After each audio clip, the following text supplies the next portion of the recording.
ED के समन पर CM Kejriwal को होना है पेश। एक्साइज पॉलिसी मामले में ईडी ने भेजा है समन। तो ये बड़ी जानकारी सामने आ रही है। 27 फरवरी को ईडी ने 8वां समन भेजा था। 7वें समन तक दिल्ली सीएम ईडी के सामने पेश नहीं हुए थे और एक बार फिर से जो है बताया जा रहा है कि सोमवार को भी ईडी के सामने पेश नहीं होंगे केजरीवाल। सूत्रों के हवाले से ये जानकारी मिल रही है कि आज भी जो है केजरीवाल ईडी के सामने पेश नहीं होंगे। एक्साइज पॉलिसी का मामला है जिसमें ईडी की ओर से केजरीवाल को समन भेजा गया है और ये 8वां समन है जब दिल्ली के मुख्यमंत्री को ईडी की ओर से भेजा गया। 27 फरवरी को ईडी ने 8वां समन भेजा था और 7वें समन तक जो है सीएम केजरीवाल ईडी के सामने पेश नहीं हुए थे और बताया जा रहा है कि सोमवार को यानी आज भी जो है वो पेश नहीं होंगे।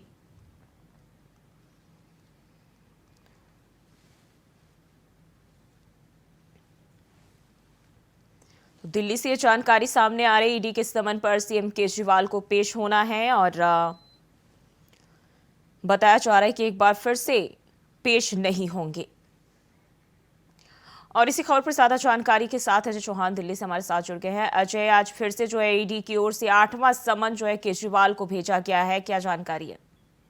जो ही देखिए लगातार ईडी अरविंद केजरीवाल को नोटिस पे नोटिस भेज रहे हैं, लेकिन इसका कोई भी जवाब अरविंद केजरीवाल नहीं दे रहे हैं, बल्कि उनके मंत्री उनका जवाब दे देते हैं। बता दें कि लगातार जिस तरह से शराब नीति घोटाले को लेकर के काफी जगहों में कई नेता इसमें बंद है, लेकिन अरविंद केजरीवाल अभी तक ईडी के सामने पेश नहीं हुए। देखना होगा कि आज क्या अरविंद केजरीवाल दोबारा पेश होंगे या फिर वही कि इस ईडी जो सम्मान है वो भी राजनीति और बीजेपी मुद्दा है। तो लगातार कहने का अरविंद केजरीवाल बयानों से बचते नजर आते हैं, ना ही ईडी के सामने आते हैं। और बता दें कि जिस तरह से सवाल सामने आ रहा था कि उन्होंने लिखित में कोई जवाब दिया है, अभी तक वो साफ नहीं हुआ कि उन्होंने आखिर में लिखित में क्या जवाब दिया है। तो अरविंद केजरीवाल कहीं ना कहीं जो शराब घोटाला है, जो कई ऐसे और भी घोटाले हुए हैं, कई ऐसे सवाल है जो अभी तक उनके सामने ना पुलिस के सामने पेश हुए ना ईडी के सामने पेश हुए। अब देखना होगा कि 8 तारीख के आप जो 4 तारीख है सॉरी उसको पेश होंगे या नहीं होंगे। जी, और बात करें तो केजरीवाल के सारे काम हो रहे हैं, बाकी अन्य कामों की बात करें प्रेस कॉन्फ्रेंस या कुछ भी, लेकिन जब बात ईडी की आती है तो केवल तारीख पर तारीख। देखिए वही है जैसा कि सनी देओल एक मूवी थी तारीख पे तारीख, वही अरविंद केजरीवाल की तारीख पे तारीख।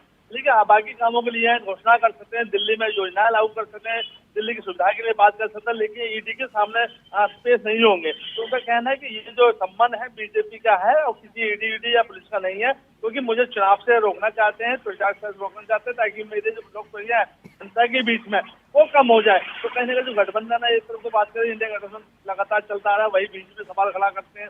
लेकिन ईडी के सामने जाने से क्यों अरविंद केजरीवाल डरते हैं, ये सवाल सामने नहीं आ रहा है और न ही कोई जवाब दे पा रहा है, क्योंकि उनके खुद मंत्री ये कह चुके इसके मास्टरमाइंड हम नहीं कि हमारे जो मुखिया वो है, वो भी सवाल सामने आया हुआ है। तो देखिए कहना ईडी हर सबूत पर इनको पेश करना चाहती है, लेकिन अरविंद केजरीवाल कातिल दिमाग है जो हमेशा बचते रहते हैं, कोई ना कोई बहाना उनके पास रहता है जिससे वो नहीं होता। लेकिन देखना ये होगा कि हेमंत सोरेन की तरह 10वें संबंध पे या खुद पेश होंगे या ईडी कोर्ट के माध्यम से उनको गिरफ्तार करेंगे।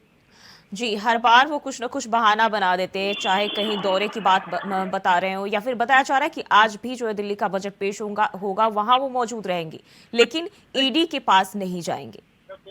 देखिए अरविंद केजरीवाल के नया नया मुद्दा होता है, नया नया सिंधिया होता है, कहीं ना कहीं बातें अलग अलग करते रहते हैं। आज बजट है, पिछली बार जो 7 तारीख की वो पेश हुई थी तब भी उनका बजट था, आज फिर वही बजट आज पेश आ गया है। तो अरविंद केजरीवाल ईडी के सवालों से बचते नहीं आते, क्योंकि उनको पता है कि अगर मैं ईडी के सामने पेश हुआ तो मुझे कहीं ना कहीं गिरफ्तार कर लिया जाएगा और मैं भी मनीष सिसोदिया किस तरह ही जेल में रहूंगा। तो देखिए ईडी लगातार प्रयास कर रही है और अगर आज भी पेश नहीं होते 8वें में तो 9वां सम्मन इनको भेजा जाएगा, उस पर भी कार्रवाई की जाएगी। देखना यह होगा कि सवाल क्या है, क्यों अरविंद केजरीवाल एक ईमानदार कहते हैं, बाद में कहते हैं कि मैं सच्चा हूँ, ईमानदार हूँ, लेकिन पुलिस से बचते नहीं आते। अच्छा, क्या केजरीवाल को गिरफ्तारी का डर सता रहा है? देखिए उनको डर तो पूरा है, क्योंकि इनके जो मुखिया है, जो इनके और मंत्री हैं, बात कर मंत्री की बात करें या मुख्यमंत्री की बात करें जो पूर्व में, उनको लगातार कहने का बात सामने आया कि जिस तरह उनको पेश किया गया था, सीबीआई ने कहा था ईडी ने गिरफ्तार किया, अभी तक उनकी जमानत तो साल भर से ऊपर उनको जेल में हो गया। तो हो सकता है अरविंद केजरीवाल का जो मास्टरमाइंड दिमाग है वो इसी तरह से बच रहे हो कि लगातार मैं इनको ईडी का जवाब ना दूं, लेकिन जब मैं जिसे गिरफ्तार हुआ तो बाहर नहीं आऊंगा। तो कहीं ना कहीं सवाल जरूर है, लेकिन हाँ एक दिन समय आता है, चाहे हेमंत सोरेन की तरह उन्होंने भी काफी ईडी को सीबीआई को घुमाया था, फिर आखिर वो आज जेल में है। तो हो सकता है अरविंद केजरीवाल भी यही चाहते हैं कि मैं भी लोकप्रिय तरह एक बार सम्मान के साथ जेल जाऊँ। जी, और अगर आज पेश नहीं होते तो क्या फिर से उन्हें समन जारी किया जाएगा? देखिए ईडी जब तक लगातार सम्मन भेजते रहेगी जब तक अरविंद केजरीवाल जवाब नहीं देते हैं, क्योंकि आज 8वां है, उसके बाद 9वां सम्मन भेजा जाएगा और 10वें सम्मन पर हो सकता है इनकी गिरफ्तारी या कोई कोर्ट के माध्यम से उनको गिरफ्तार किया है। लेकिन उनके जब मंत्री लगातार ईमानदार की जो किताब पढ़ते हैं वो सामने नहीं आता, ना ही किसी जवाब का, चाहे विधायक की बात करें या घोटाले की बात करें, इसका बड़ा सवाल खड़ा होता है। अब यही है कि आज क्या जवाब देंगे, अभी ये समय यही बताएगा। जी अजय, बहुत बहुत शुक्रिया आपका जानकारी साझा करने के लिए।